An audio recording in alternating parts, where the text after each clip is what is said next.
Dr. Lisa talks about grief, what it feels like, and why you just can't get over it. Hey there, it's Dr. Lisa Oliver, life transition educator and certified grief counselor. And in this installment of Dr. Lisa Talks About, I'm going to talk about grief.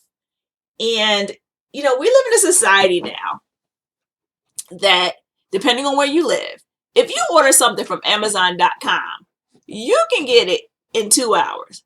Now, when I grew up, you ordered something from the JCPenney catalog, you wrote it down, you wrote a check, you sent it to JCPenney, and you got it whenever you got it. You probably, and many times you forgot that you ordered it when you get it. But anyhow, we don't live in that society anymore. We live in a society that everything happens like this. And unfortunately, a lot of us believe that grief should happen like that. And I will tell you something, it don't. Grief happens in its own time and is not something that we can run away from in order to not get over it, but in order to get through it, we have to address it and work through it.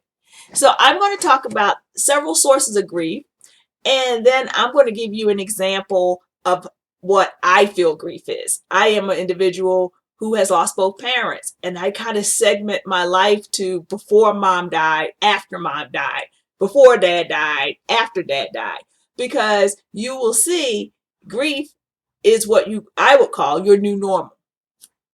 So let's talk about the sources of grief for one. And I'm going to give you a couple examples. One is, in society, again, there's always all these messages, especially women. We need to get an anti-aging serum so that we won't have wrinkles. We need to dye our hair. God forbid that we have to wear glasses or bifocals or whatever. So a lot of times we are grieving the way we used to be when we were younger. And I guess that's natural. It does take me 15 minutes to get out of bed now, where it used to take me maybe 2 seconds. Um, but that's one thing we grieve. We grieve who we were when we were younger. Another thing we grieve, and I remember this so, so vividly, is that when we have children, we grieve the single person that we used to be, right? So Jeff and I, before we had children, it was nothing to get up, decide to go to a restaurant, and we go. But once the kids came, it was like, do we have the diapers? Do we have a change of clothes? Do we have the formula? Do we have this? Do we have that? We had to hope the kids would agree with us and not just get antsy and everything. So 45 minutes later, we would be on our way to the restaurant. So again, we grieved how we used to be when we were just young and single and had a whole lot of disposable income. So that's another grief. Another grieving is not a loss per se because we had these wonderful kids, but we are grieving because we miss that. Another way that we may grieve is through the loss of our job. For example, if you had a job that you were very proud of your status and it added a social, I don't know, you just felt much better socially, you felt much better financially because you affiliated yourself with this job. Well, you lose your job. And when you lose your job, you lose the social status and you probably lose some financial status. So we grieve that as well. So grief is a lot of things, kind of like the installation I had about death. We grieve a lot of things. But the grief I'm going to talk about today is the grief when you lose someone. I'm going to use myself as an example, and I'm going to talk about grief in a way that I think everyone can relate to. Okay, so let's go to the PowerPoint. See you in a minute. Dr. Lisa talks about grief, what it feels like, and why you just can't get over it.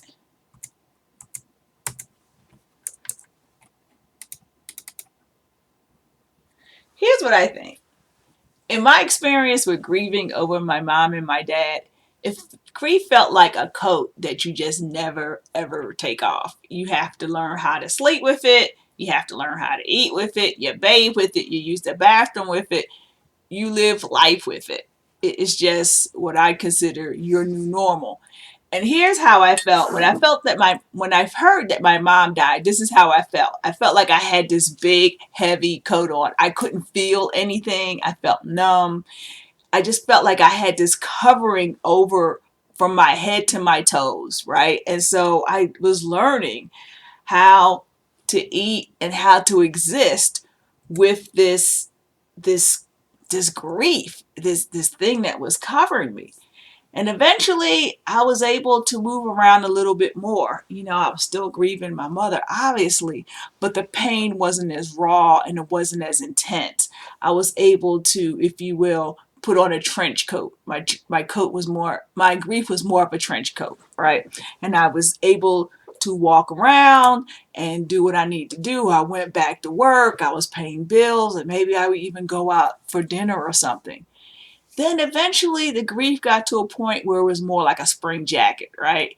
It didn't cover me from my head to my feet, but it was still there, and I was still learning how to negotiate my life without my mother. Then something happens and I'm right back there with that intense grief. It could have been a smell from something that she used to cook, or it could be a saying I hear, or maybe someone that looked like my mother. I can tell you one time my husband and I were at Disney World, and we were chaperoning a group of young men, and I saw someone that looked just like my mother, right? And I came running towards her like, "Mommy," and Jeff had to pull me back, and I was distraught all over again.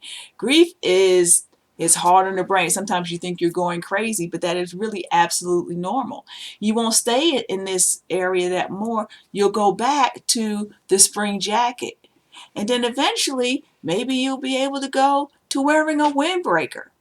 But again, it's going to take time, and it doesn't go in a nice linear fashion. It goes and it comes and it goes.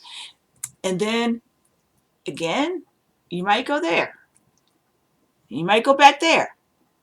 Then when you have another death, like when my father died, it was here. Not only was I carrying the grief of my mother, which was, that spring jacket, but then I had to put that winter jacket back on again. And then that was another grief. It was heavier grief. But again, I went through, again, these stages. This is my new normal. With the loss of my father, I had to learn how to eat, sleep, bathe, use the bathroom, and live life with my heavy coat and my spring jacket on. And that's how grief is.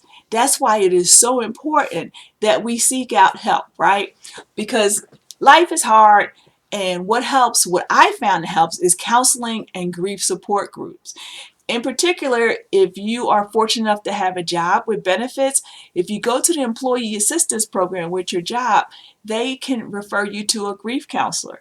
And here are some I'm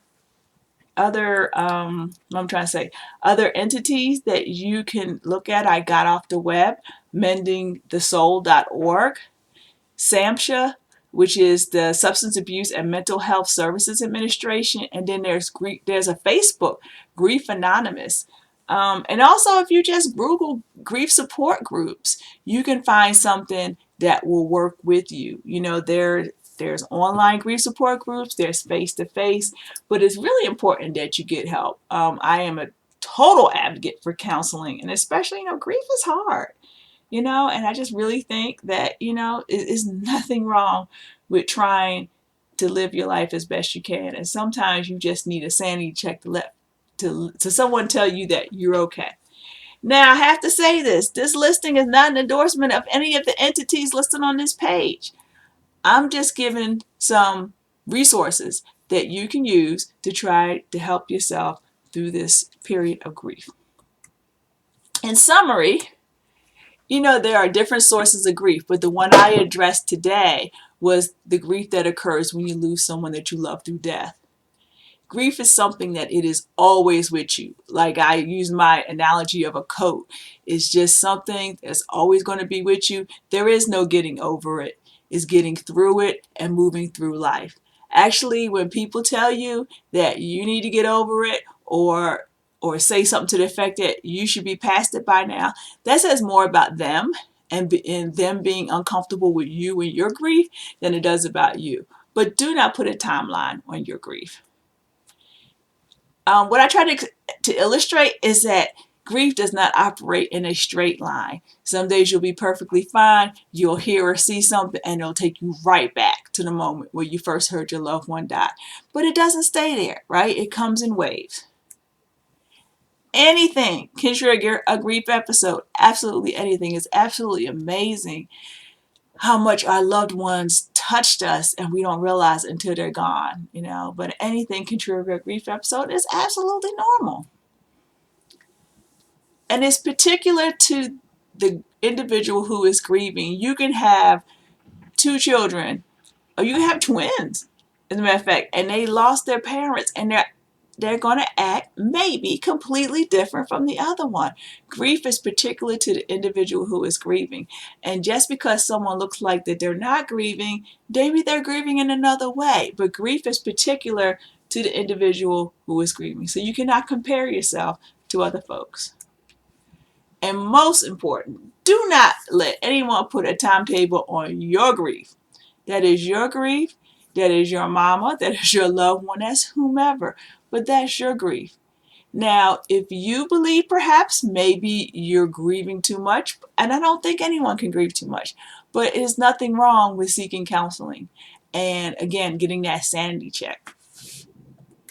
So this is it for now. This ends this installment of Dr. Lisa Talks About. Please subscribe to my YouTube site, Dr. Lisa Talks About. Go to my website and check me out, drlisaoliver.com. You can find out my background. You can see about the death cafes I do and my life transition education series.